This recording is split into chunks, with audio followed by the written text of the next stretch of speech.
The only food court where diners aren't allowed to speak, restoring visibility, trust, and human feedback to the world's quietest restaurant. Hi, my name is Sarah Trumbull. I am the founder and CEO of the Job Applicant Perspective, the world's first anonymous user reviews for job ads across the U.S. I'm going to use a good analogy here. We think of ourselves as Yelp in a world of professionally mandated fine dining with no health department and no FDA.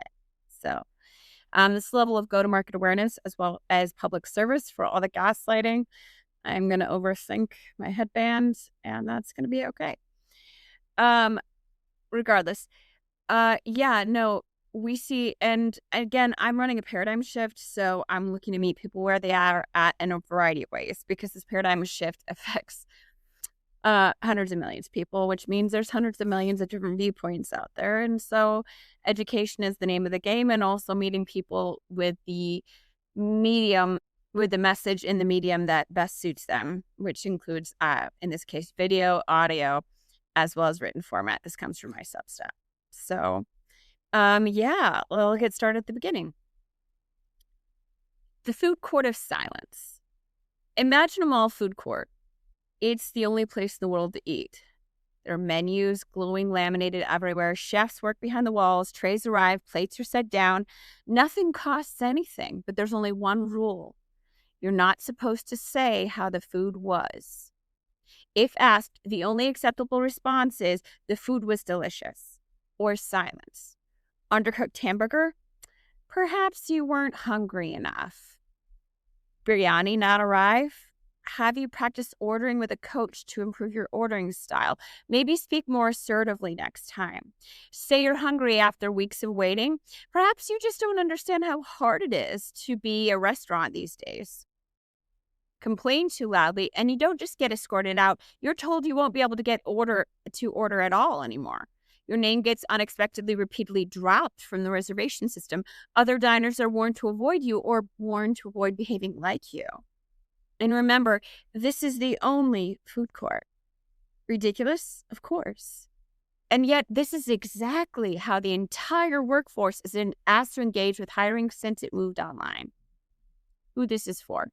This is for job seekers who followed every rule and still been told nothing. It's for employers who genuinely want good hires but cannot understand why the system feels brittle, noisy, and blind. For economists, researchers, journalists, and policy designers who study markets and want to understand what happens when feedback is treated as violation instead of information. Legit, though, when you have a two-sided market where feedback is a violation, of course the market doesn't work. That's not how markets work at all in general, but in this case, no. This is for anyone willing to look directly at the absurdity and ask, why are we still pretending this is professionalism? A market is not a place, it's a relationship. An economic market is not a food court. That is not a market. And it isn't the people inside of it either. An economic market is the relationship between them, the supply and the demand, the push and the pull. I have this thing to sell. I only have this much money to spend. What can we do about that? That sort of thing. In a functioning market, information moves, signals travel both ways. The chef notices when the diners leave hungry. Diners notice when the food is late, cold, or unsafe. Everyone can see you when the tables are dirty or the servers are lying. Feedback doesn't require bravery. It doesn't require confrontation. It doesn't require performance. It's visible. Markets in general don't usually fail because the people inside them are bad, per se. They fail when bad outcomes are made invisible. And invisibility doesn't happen by accident. How silence became the system. Once employers were the kitchen, they cooked the food, they served it, they were in the room. In that world, silence wasn't suppression, it was redundancy. If a diner left satisfied, the employers could see it. If a diner left hungry, the employer could see that too. Fullness meant success. Incentives were aligned because the employer's win was the job seeker's win. When the employer's win and the job seeker's win got decoupled, that's when we started to get a problem. Politeness made sense because visibility already existed. Visibility already existed when job seeker silence was the norm. Then the kitchen changed hands. Employers outsourced the meal service to intermediaries, recruiters, platforms, automated systems, applicant tracking software. The diners were still told to sit. Trays were still set down. The ritual continued, but the visibility vanished. The old norm stayed in place. Professional diners don't complain, even though the conditions that made silence harmless no longer existed. What had once been redundancy became enforced invisibility. But this invisibility wasn't neutral, it was financially useful. In the new system, success no longer required satisfied diners, it required present diners. The intermediary didn't need the meal to land, it needed the diner to keep being in the restaurant. In the new kitchen, hunger wasn't a failure, it was recurring revenue. So the performance of professionalism norm hardened, but not for the operators of the restaurant towards the diners, only for the diners mandated to eat there. This isn't about villainy, it's about design. A system that profits from friction cannot allow clear signals from the people experiencing it. Feedback would collapse the illusion. Visibility would force accountability. It's less about villainy and more about visibility. This problem isn't that intermediaries arrived. That's fine. It's that the silence norm designed for a different kitchen stayed in place. The old hiring norm of don't complain wasn't suppressing information. The information was already visible through other unofficial channels. Local people and regional areas already were helping share that information.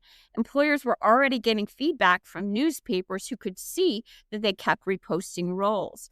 These sorts of things might be unofficial, but it's not feedback. When the kitchen changed hands, the silence norm did not update. Now you have a norm that says diners don't speak, an intermediary whose profit comes from the process, not the resolution, and no other channel for feedback to flow. Enforced invisibility in a market where the middleman profits from engagement but not resolution, talent shortages and resume spam, the long-term or underemployment of the U.S. population, aren't a bug. They're the definition of a predictable outcome. Let me say it again. Enforced invisibility in a market where the middleman profits from engagement but not resolution, talent shortages and resume spam, aka the long-term unemployment or underemployment of the U.S. workforce, is not a bug. It's the definition of a predictable outcome. George Akerlof won a Nobel Prize in economics for predicting precisely this type of thing. Check the research. The interventions proposed here are grounded in a combination of economic theory, behavioral research, and applied work on online labor markets. They demonstrate that restoring signal transparency and accountability is both possible and evidence-based. I used Akerlof's Market for Lemons for Shea and Troll platform competition in two-sided markets. From lemon markets to managed markets, the evolution of eBay's reputation system. Stanford Institute for Economic Research did a good one on Uber ratings and performance. And then my own work, a category error in the talent acquisition industry.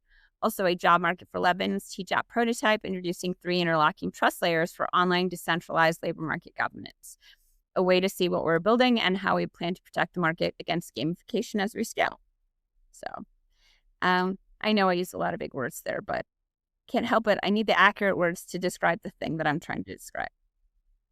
In general, a different way to think about flow. In most hiring systems, flow is treated as throughput. More applicants, more postings, more movement. But real flow doesn't come from motion, it comes from information. Imagine feedback not as disruption, but as signal. Fit isn't discovered through ritualized performance, resumes, cover letters, scripted interviews. It's discovered through interaction, response, and adjustment. In a visible system, diners are nourished, chefs see the results, the kitchen adjusts, work flows. Flow becomes relational again, not a measure of compliance, but a measure of alignment. Fullness becomes the signal. Yeah. I feel like I'm just dropping economic bars left and right, you know? Um, so yeah, the job applicant perspective, introducing it. TJAP is a space designed to restore visibility to the hiring relationship. Excuse me, I went too far up.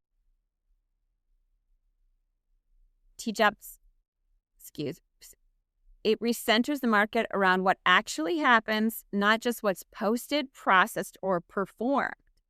TJAP is for job seekers to participate as active signalers rather than silent diners, able to describe outcomes, not just experience them. Employers and recruiters to see where hiring succeeds or breaks down through lived results, not proxy metrics. System designers and policymakers to imagine labor markets where satisfaction, fit, and resolution are meaningful signals, not externalities.